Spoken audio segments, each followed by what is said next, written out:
Good evening, ladies and gentlemen, degenerate whiskey drinkers of all ages, sizes, colors, genders, and perhaps even sexual persuasions. This is the Mad Mix Not Cheap Whiskey Review number 23, Glenglassaugh Portsoy. So, if you remember a few videos back, I had gotten a bottle of Glenglassaugh Sand End. This is one of the most remarkable scotches I've ever had in my life. This has got to be one of the top 3 whiskeys I've ever drinking. It is an incredible bottle. It is beautifully smooth, has massive hints of like mango and pineapple flavors, tropical fruits. It's got an excellent, I think it's 100.5 proof, something like that. I think it's 50, something like that. It's 100, over 100 proof, or right around 100 proof. Excellent proof point on it. This is a magnificent whiskey. It was $65. My birthday is this week, coming up on Tuesday before we head up to Maine on vacation. My girl asking me what I wanted for my birthday. She had already got me a shirt, but I said, just get me a bottle. We're going on vacation. Just give me a bottle of scotch. This bottle was $86. I put in $35, so my girl only paid $50 for it.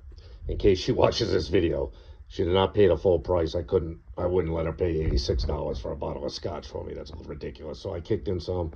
$50 for my birthday present is a fair price. And she's already taken care of the hotel for vacation. I'll pick up the tab for meals and any other expenses and stuff like that. So I was perfectly happy. Great birthday present. As you can see, I did a little damage to it this week. I was so interested in that Glenglassaugh Sand, and I thought that was so phenomenal that I had to go back. These are the only 2 I can find around here. I think they do make a third lower end one that's only aged in bourbon barrels, but I've never seen that one. I've only seen these 2 locally here. This one was obviously far more expensive. I think that was $65. This was $85. So, it's a step up in price. You still get no age statement on it. But to tell you the truth, it didn't even really matter. That Sand End was so good. So good.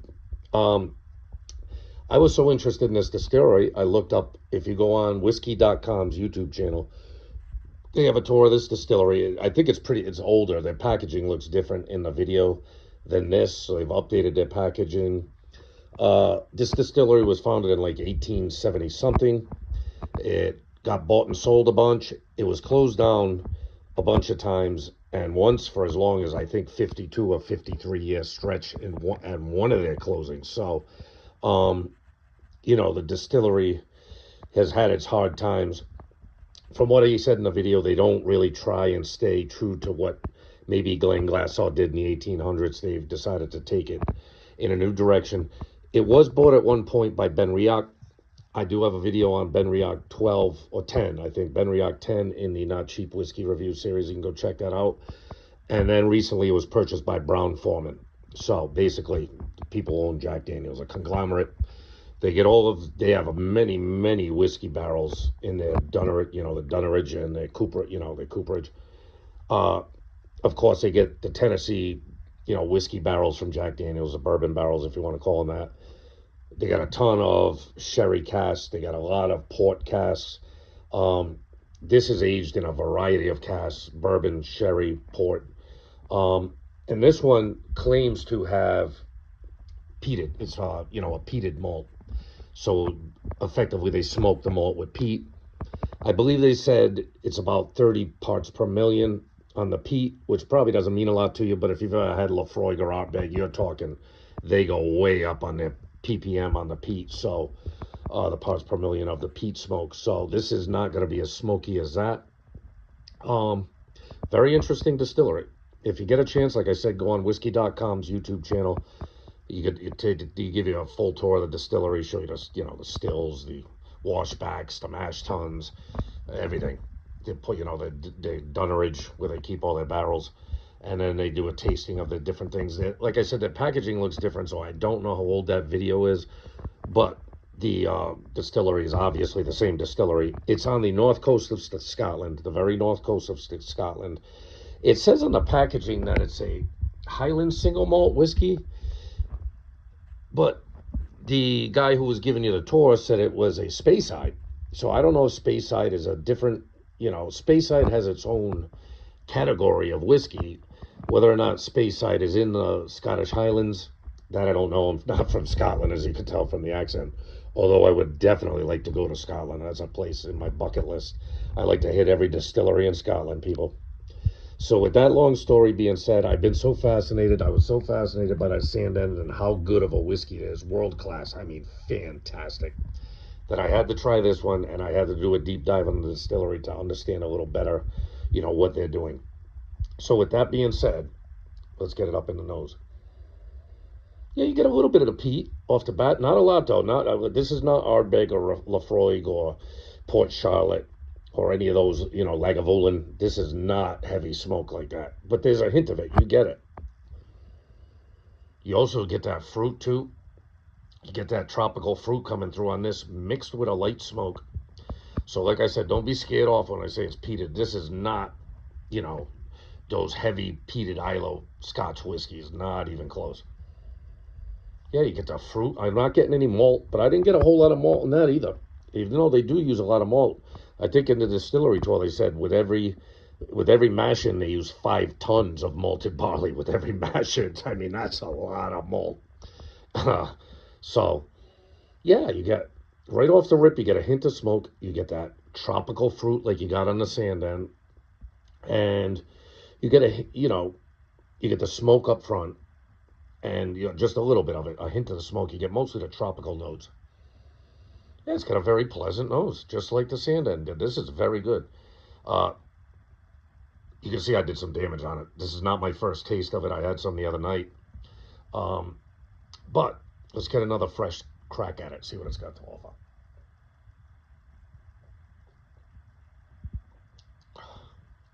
Yep, you get the smoke.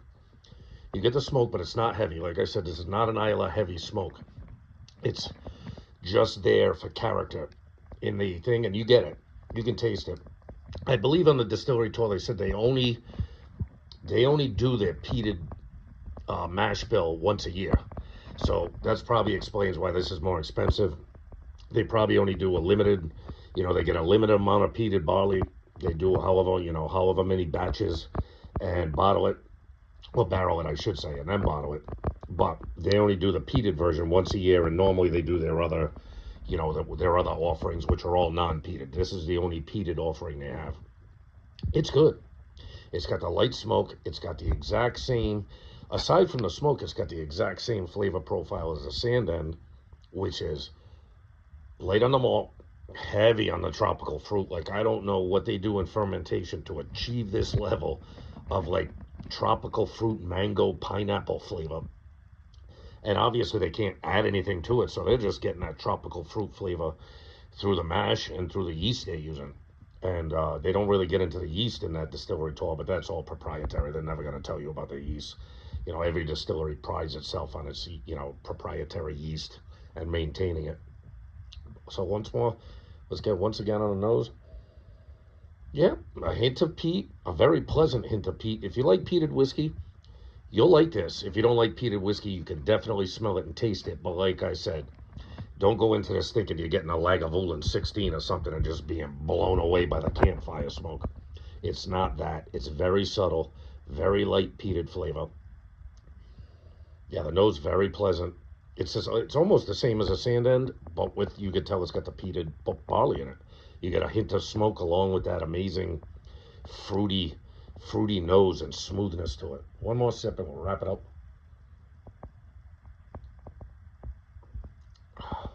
Yes, yes, very smooth. Like I said, I've already described it. These things, while the flavor is complex, it's not very multi-layered. You know what I mean? Like, it's super smooth. It's super fruity. This one obviously has the hint of peat, and you get the barrel spice in the back end, of course, from the bourbon barrels. But it's not like it's very straightforward, but it's very good. You know what I mean? It's very good, very fruity, very delicious. You could drink this all the time. I mean, it's dangerous for the price. I mean, for the price they charge, you probably can't drink it all the time. I know I can't. But I gotta tell you, I am blown away by this distillery. I've seen their bottles for a while. I never bought them because they were expensive. And, unfortunately, I'm heading on probably 60 whiskey reviews. Uh, and I was running out of stuff to get, so I wanted to try it. I got the Sand End first. Loved it. Can't recommend it enough. I wanted to try this because it sits right next to it on the shelf, obviously. And I gotta say, I am very impressed with this too. I'm going to all right. This is the Mad Mix Not Cheap Whiskey Review, number 23, I believe I said. Glenglassaugh Portsoy. Portsoy is a town. I think it's a town that Glenglassaugh is in. I don't know what Sand End is. It's probably maybe a port or a beach in, near the distillery. I'm going to give this a 9.0. It's as good as the Sand End with a little smoke added into it. It's very good. The reason I think I gave Sand End a 9.2, and it deserves it. I might even bump that up. That stuff was so good, so good. This is so good too. It's the exact same whiskey, but done with peated barley instead of non-peated barley, and you get all that same fruity characteristics. You also get that hint of smoke with it, which is nice. It's a nice flavor, and you get that coastal brine too. They were showing their dunnages where they keep their barrels, and it's right there. The distillery's right there. You can look out the still room and see the ocean. I mean, it's 100 yards or 200 yards from the actual stills to the cliffs where the ocean is. So they are right on the ocean. They get that ocean breeze coming through their warehouses, and you get that kind of coastal brine, that kind of saltiness, salt air. Not heavily, but you can get it in the background. So I give this a 9.0. A little bit less than that one, and I'll tell you the reason why. It's not because it's not as good a quality, it's because of the price, obviously. $86 is a lot of money to pay for a bottle of scotch. If most of it wasn't covered by my girlfriend for my birthday present, and I only had to chip 35 bucks or whatever it was out of my own pocket to get this, I probably wouldn't have bought it. You know what I mean? Not that I'm saying I wouldn't buy it to drink it and it's not good, but just because it's awful hard, people, to drop $86 on a bottle of scotch. If I wanted to sit down with this thing, I could kill this in 2 or 3 days. You know what I mean? I'll sit there and have a few drinks. Before you know it, you've gone through a third of a bottle and enjoyed every sip of it. So if this thing doesn't rank as high as a Sand End, it's not because it's not as good. It's not because I don't enjoy it just as much. It's because of the price. So with that being said, another fantastic whiskey. I can't recommend this enough. If you got the bank account to throw 86 bucks at a bottle of scotch, you can do far worse than this. It's fantastic. And like I said, that one was 65, well worth the money. Obviously, I can't afford to buy $65 bottles all the time, but if I could, I would buy a case of that crap and just keep it around and drink it all the time, share it with my friends. But with these bottles, I'm going to be greedy. I'm keeping these for myself. That being said, hey, love yourself. Always love yourself, respect yourself, love your friends and family. Wish me a happy birthday on Tuesday, and hopefully I have a wonderful vacation next week. Be on the lookout. I'm going to a couple distilleries up in Maine. I've already found them. One I've been to before, one I haven't. And then, in the course of our travels, if me and my girl are going to travel a little bit, we might head over to New Hampshire from Maine, do some shopping, whatever the ladies like to, to go, when you got to do stuff your girl likes to do. She'll go to the distillery with me. So if I spend a couple little time at some distillery, I'm more than happy to go do shopping with her and whatever she wants to do. It's a vacation. We're going to enjoy it. But I am going to pick up a couple bottles from the distilleries I visit, and give them a review. I mean, you might not be able to get the bottles. I don't know if these distilleries mail bottles, but a lot of them, they do sell them locally. The last distillery in Maine I went to, or in New Hampshire I went to, the New Hampshire liquor stores did carry it. It was Cathedral Ledge Distillery in North Conway, New Hampshire. Good stuff, but it was young. I liked it. I bought their rye. I got a bottle of their rye whiskey, and it was good, but it was only aged maybe, the minimum, maybe 32 months, something like that. It was like, 3 years or close to 3 years. I'm going to go to Wiggly Bridge Distillery, which is in New York, Maine. We visited that one before, but I didn't get a bottle. I got a flight of this stuff. They're not a very old distillery. And I won't say the whiskey was bad, but nothing in the flight of the different whiskeys really stood out to me. I'm going to go have another flight. They make a single malt, I think. They make a rye. I like ryes if I can't get a single malt. So maybe I'll get one from Wiggly Bridge Distillery. And then I forgot the name of the one that is in Wells, Maine proper. That's where we're staying, up in Wells, Maine. There is a distillery in town not far from where we're staying, so it'll be easy trip to get to it. And I noticed they make a lot of gins and different kind of vodkas and stuff like that. But I think I also saw some whiskeys in there, on their page, their web page. I went to go visit to see what they got. So we're gonna visit at least two out of those three, maybe all three. If when I do a flight, I find one that I like good or like better, I'll pick up a bottle of it, do a review of it, and maybe get myself some merch from them. You know what I mean? I like to get a piece of merch, a hat or a shirt or something from every distillery I go to. So, with that being said, take care, guys. I'll see you soon. Probably the next review you get from me is going to be when I'm up in Maine on vacation and I get one of the bottles from one of the local distilleries. It'll be interesting. It probably won't be stuff you can get where you're at unless you live in the Northeast. But still, it's fun to try, go to a distillery, get a bottle of their stuff, and check it out. You know what I mean? So, that being said, be good. Take care of yourselves. See you later.